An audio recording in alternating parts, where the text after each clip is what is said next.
Let's talk about something uncomfortable, something rarely said out loud. We're told therapy is the safest place on earth, a place where truth is seen, pain is understood, and healing begins. And for many, it is. But what if I told you there are critical things many therapists were never actually taught? And more importantly, those missing pieces could be the reason you still feel confused, unseen, or even blamed for your own pain. Because here's the truth: therapy is only as effective as the framework behind it. And that framework has gaps, big ones. For decades, therapy training has focused heavily on diagnosis, behavior patterns, and treatment models.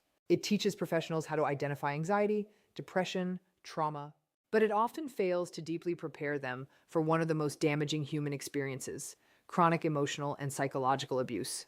Not the obvious kind. Not the kind that leaves bruises. But the quiet, insidious kind that erodes your sense of self over time. The kind where you start questioning your own reality. The kind where you say, maybe it's me. And here's the problem. If a therapist hasn't been trained to recognize these patterns, especially narcissistic or manipulative dynamics, they may unintentionally reinforce the harm. They might encourage empathy for the person hurting you. They might suggest better communication.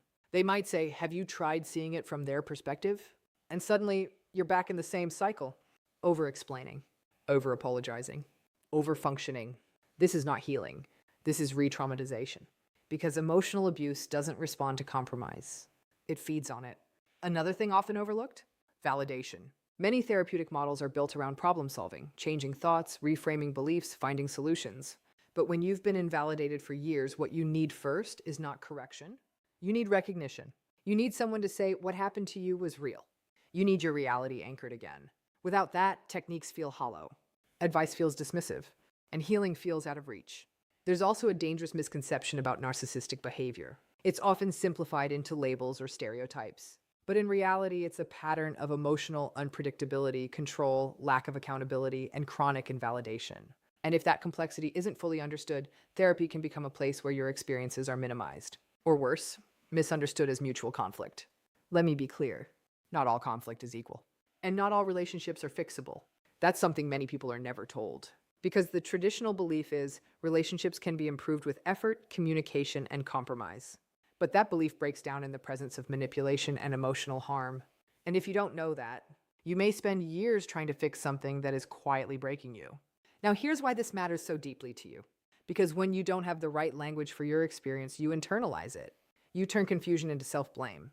You turn pain into self-doubt. You start believing you're too sensitive, too emotional, or too difficult. But what if none of that is true? What if the problem was never your sensitivity, but your environment? What if your reactions were not flaws, but signals? Signals that something wasn't right? Signals that you were being asked to tolerate what should never have been normalized? This is where awareness becomes power. Because once you understand these dynamics, everything changes. You stop chasing validation from people who cannot give it. You stop explaining yourself to those committed to misunderstanding you. You stop shrinking to fit into spaces that require your silence. And perhaps most importantly, you begin to trust yourself again, not blindly, but intentionally. You start recognizing patterns. You start honoring your emotional responses. You start setting boundaries, not out of anger, but out of clarity. And that clarity, it's life-changing. Because healing isn't just about feeling better. It's about seeing clearly. And once you see clearly, you can't unsee it. So if you've ever left a conversation feeling drained, confused, or questioning your worth, if you've ever been told you're too much for simply having needs, if you've ever felt like you were doing all the emotional work in a relationship, pause and consider this. Maybe you weren't failing. Maybe you were navigating something you were never taught to recognize. And maybe now you finally can. Because the truth is, the moment you understand what was missing is the moment you begin to reclaim what was taken. Your voice, your reality. For years, therapy has been seen as the ultimate path to healing, a structured, educated, and deeply human process designed to help people make sense of their pain. But what most people don't realize is that even the most well-meaning therapists are trained within systems that have blind spots. And those blind spots matter more than you think.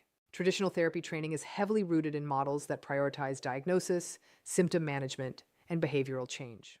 Therapists are taught how to identify patterns like anxiety, depression, trauma responses, and cognitive distortions. They learn frameworks, techniques, and structured approaches that are backed by research. On paper, it all looks comprehensive. It all looks complete. But here's where the gap begins to show. Much of this training operates under the assumption that people are coming from relatively balanced relational environments, or at least from situations where both parties are willing to grow, communicate, and take accountability. The models often assume a level of emotional fairness in relationships that, in reality, simply doesn't exist for many people.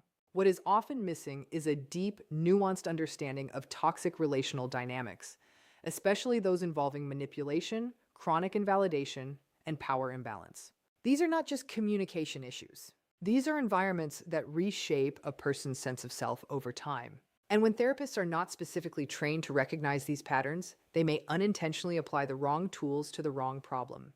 For example, a therapist might encourage a client to communicate more clearly, to be more assertive, or to consider the other person's perspective. These suggestions make sense in healthy or even mildly strained relationships. But in a harmful dynamic, these same suggestions can actually place more burden on the person who is already struggling. Instead of relief, the client feels pressure. Instead of clarity, they feel confusion. Instead of validation, they feel subtly blamed.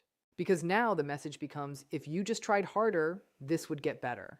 And that is where the damage deepens. These gaps in training don't come from a place of negligence. They come from outdated assumptions about how relationships function and what people actually experience behind closed doors. Emotional harm is often quiet, complex, and difficult to quantify, which makes it easier to overlook in structured education systems.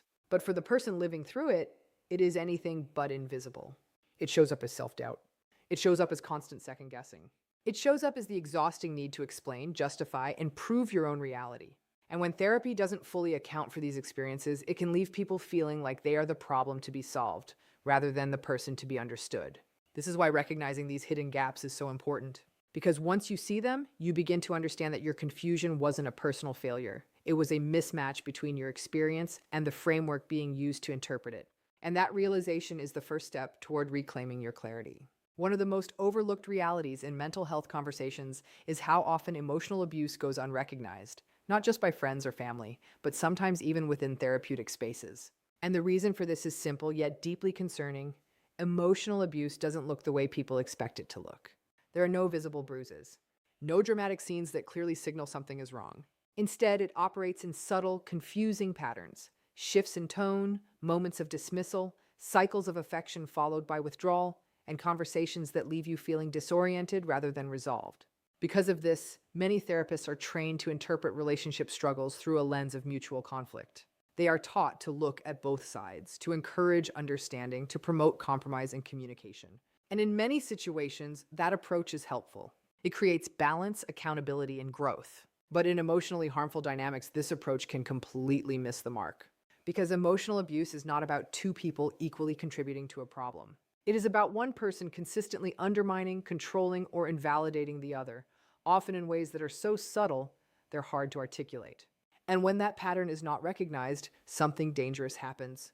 The person experiencing the harm begins to doubt themselves even more. Imagine sitting in a therapy session, trying to explain why you feel constantly drained, anxious, or on edge in your relationship. You may not have the exact words for what's happening, you just know something feels wrong. And instead of having that feeling validated, you're asked questions like, what could you do differently? Or how do you think they feel? Suddenly the focus shifts. Instead of exploring the harm, you're exploring your role in it. Instead of being supported, you're being redirected. And over time, this can reinforce the very confusion that emotional abuse creates. You start to believe that maybe you're overreacting. Maybe you're too sensitive. Maybe you're expecting too much. But emotional abuse thrives in that uncertainty. It depends on you not fully trusting your own perception. It depends on you staying in a state of self-questioning. And when that dynamic is misunderstood or minimized, even unintentionally, it can deepen the emotional impact. Another reason emotional abuse is often missed is because it doesn't follow a consistent pattern. There are moments of kindness, connection, even love, and those moments create doubt. They make it harder to label the experience as harmful because it's not bad all the time. But that inconsistency is not a sign of health. It's part of the pattern. It keeps you attached. It keeps you hoping. It keeps you trying. And without proper awareness, it's easy for anyone, even a trained professional, to interpret this as a complicated but fixable relationship rather than a damaging cycle. This is why understanding emotional abuse is so critical. Because once you can name it, you can see it. And once you see it, you can stop internalizing it.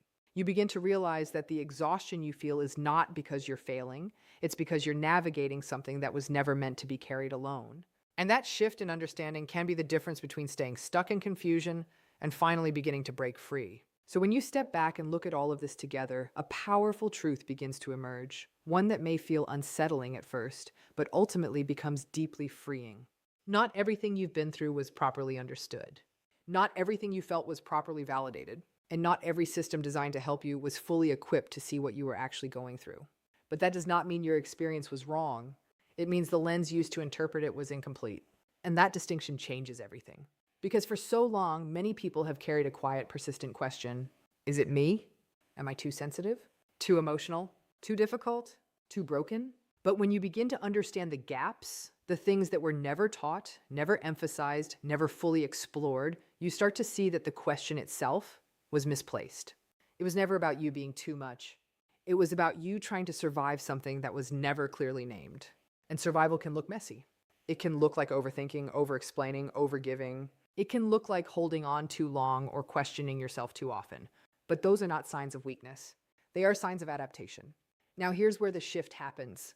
When you gain the language for what you've experienced, when you understand the patterns, when you recognize the difference between healthy connection and harmful dynamics, you stop turning inward with blame and you start turning inward with awareness. You begin to trust your discomfort instead of dismissing it.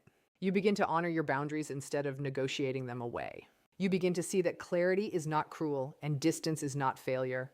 It is self-respect. And perhaps most importantly, you begin to reclaim your reality. Not the version shaped by confusion, doubt, or someone else's narrative, but the one that feels steady, grounded, and true. Because healing is not just about feeling better. It's about seeing clearly enough to choose differently. To choose relationships that don't require you to shrink. To choose environments that don't demand your silence. To choose a life where your voice is not questioned, but valued. So if there is one thing to carry forward, let it be this. The moment you understand what was missing is the moment you stop searching for answers in the wrong places and start finding them within yourself. That's where your clarity lives. That's where your power returns. And that's where your healing truly begins. Yourself.